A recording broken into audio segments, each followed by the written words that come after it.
আসসালামু আলাইকুম বন্ধুরা, কেমন আছো সবাই? আজকে আমি তোমাদের সাথে শেয়ার করব আলু দিয়ে আর মুরগির মাংস দিয়ে কিভাবে লুডুস রান্না করি। তো কতটা পারফেক্টভাবে আমি রান্না করি এটাই তোমাদের সাথে শেয়ার করব। তো প্রথমে আমি এই যে 3টা আলু নিয়েছি আর মুরগির মাংস, এগুলো কিন্তু ভালো করে কুচি কুচি করে নিয়েছি। এখনো কিন্তু ভাজতে চলে যাব। ইয়াটা ভেজে নিলাম।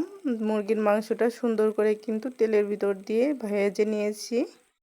কতটা পারফেক্টভাবে আমি ভেজে নিয়েছি, লাল লাল করে, দেখতেই পারছেন। তো এই পর্যায়ে কিন্তু আলুগুলো আমি দিয়ে দিব।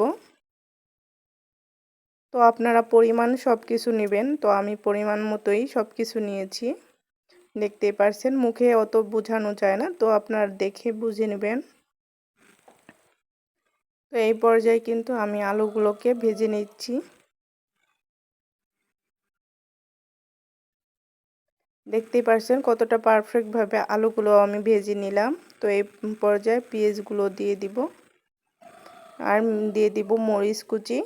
তো আমি একটু নরম হয়ে আসলেই দিয়ে দিব এখানে এই যে ভাজা আলু আর মাংসটা দিয়ে দিব।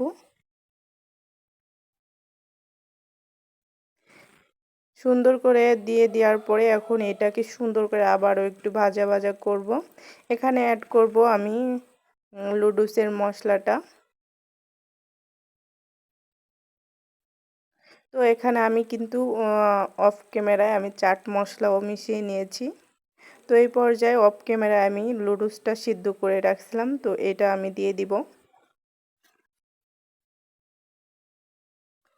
তো এখন আমি খুন্তির সাহায্যে সুন্দর করে নেড়ে চেড়ে আমি সুন্দর করে এটাকে মিশিয়ে নিব। তো পারফেক্টভাবে মিশাতে হবে, না হলে কিন্তু ঝামেলা হয়ে যাবে, দলা পেকে যাবে। আপনারা যদি চান তাহলে 2টা চামচ দিয়ে সুন্দর করে নেড়ে নেবেন। তো আমার দরকার হয়নি, তো অল্পই, এই কারণে। তো আমি এখানে একটা লেবু দিয়ে দিলাম।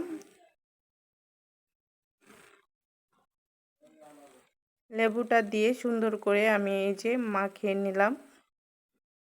তো এই যে আমার হয়ে গেছে লুডুসটা, এখন আমি প্লেটে সার্ভ করে নিব। কতটা পারফেক্টভাবে আমি বানিয়েছি দেখতেই পারছেন। তো ওয়াও, অনেক মজাদার ছিল আর মাশাআল্লাহ খেতে তো অনেক অসাধারণ হয়েছিল। তো দেখেন এই পর্যায়ে আমার ফাইনাল লুক কতটা সুন্দর আসছে। আর ডেকোরটা কেমন হয়েছে জানাবেন। তো আমি যতটা সুন্দরভাবে পেরেছি ততটা সুন্দরভাবে করেছি। তো মাশাআল্লাহ সবাই আমার এই লুডুসটা খেয়ে অনেক প্রশংসা করেছে।